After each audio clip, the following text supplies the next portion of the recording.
Pernahkah kamu membaca cerita pendek yang membuatmu teringat sampai sekarang? Pernahkah kamu merasa bosan membaca cerpen di buku pelajaran? Atau mungkin bingung membedakan mana bagian awal, konflik, dan akhir dalam cerita? Eits, jangan khawatir. Hari ini kita akan belajar cerpen dengan cara yang seru, visual, dan mudah dipahami. Yuk simak baik-baik ya. Kita mulai dari definisi cerpen ya. Cerpen adalah salah satu jenis karya sastra yang berbentuk prosa fiksi.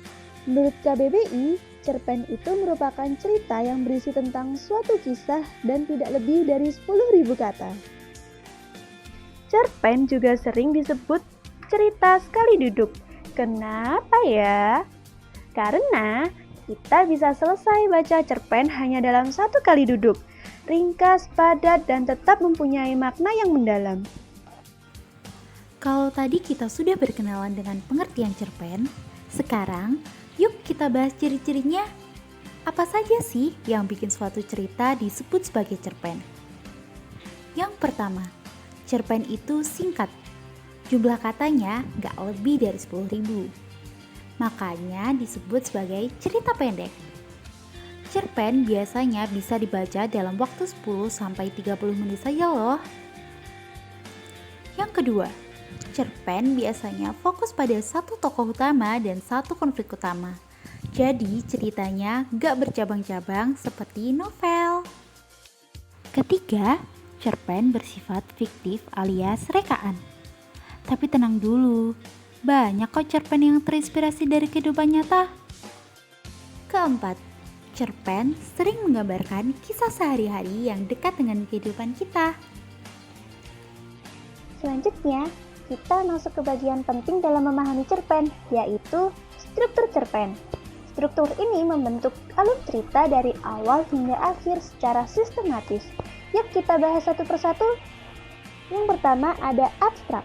Abstrak merupakan bagian pembuka yang berisi gambaran umum cerita. Pada bagian ini memberikan petunjuk kepada pembaca tentang kejadian yang akan diceritakan. Yang kedua ada orientasi. Di bagian orientasi ini pengarang mulai menggambarkan latar cerita. Latar ini bisa berupa tempat, waktu, dan suasana yang akan membentuk atmosfer cerita.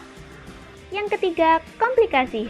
Komplikasi merupakan bagian yang memuat rangkaian peristiwa dan munculnya konflik.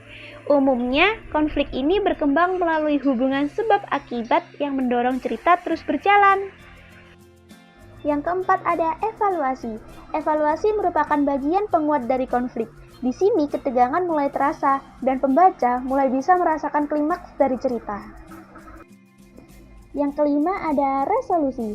Resolusi merupakan bagian yang menunjukkan penyelesaian konflik.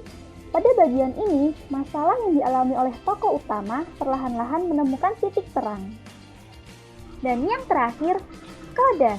Koda merupakan bagian yang berisi pesan moral atau nilai yang bisa diambil oleh pembaca dari keseluruhan cerita.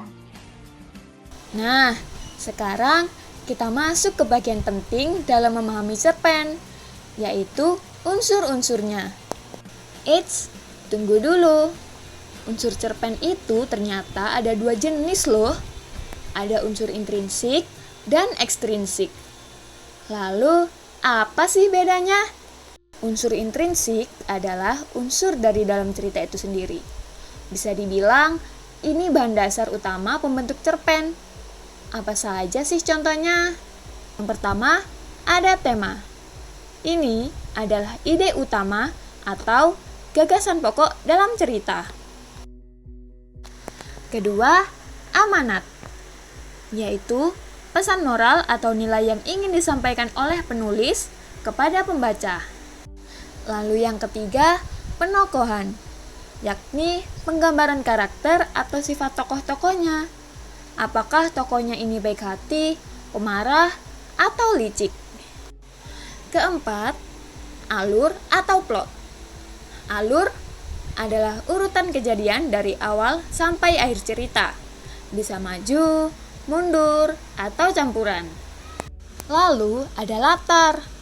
Ini mencakup tempat, waktu, dan suasana yang menjadi latar belakang cerita. Selanjutnya, gaya bahasa. Penulis biasanya mempunyai cara unik dalam menyampaikan cerita. Bisa memakai bahasa kiasan, humor, atau serius. Nah, yang terakhir, sudut pandang. Ini menentukan dari posisi siapa cerita disampaikan. Apakah dari tokoh utama, pengamat, atau dari serba tahu? Nah, kalau unsur intrinsik itu bagian dari dalam cerita, unsur ekstrinsik justru berasal dari luar cerita. Unsur ekstrinsik meliputi 3 hal penting. Pertama, latar belakang masyarakat. Ini bisa berupa kondisi sosial, ekonomi, politik, bahkan ideologi negara yang memengaruhi isi cerita. Kedua, latar belakang pengarang. Riwayat hidup, kondisi psikologis, atau aliran sastra yang dianut penulis juga bisa memengaruhi gaya ceritanya. Ketiga, nilai-nilai yang terkandung dalam cerpen. Misalnya, nilai agama, sosial, moral, dan budaya. Semua unsur ini, baik intrinsik maupun ekstrinsik, saling bekerja sama membuat cerpen menjadi lebih hidup, bermakna, dan menyentuh hati pembaca. Selanjutnya, terdapat contoh dan analisis cerpen. Tapi sebelum menganalisis, mari kita membaca cerpen berikut yang berjudul Sepatu Kotor. Setelah membaca cerpen tadi, langsung saja kita analisis unsurnya. Unsur yang pertama adalah intrinsik. Dengan plot, anak laki-laki bernama Ali yang mengalami petualangan dengan sepatu favoritnya yang kotor. Karakter yang terdapat dalam cerpen tersebut adalah Ali sebagai tokoh utama dan sepatunya sebagai objek penting dalam cerita. Cerpen tersebut mengangkat tema kebahagiaan dalam kenangan dan petualangan, memperhatikan nilai-nilai yang lebih penting daripada benda fisik. Lalu latar tempat yang terdapat dalam cerpen tersebut adalah di sebuah desa kecil dengan latar tempat waktu di masa kini.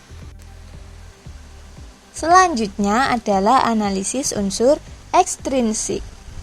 Konteks sosial dalam cerita ini mungkin mencerminkan nilai-nilai seperti penghargaan terhadap barang-barang yang dimiliki dan pemahaman tentang kebahagiaan yang bersumber dari pengalaman daripada kepemilikan.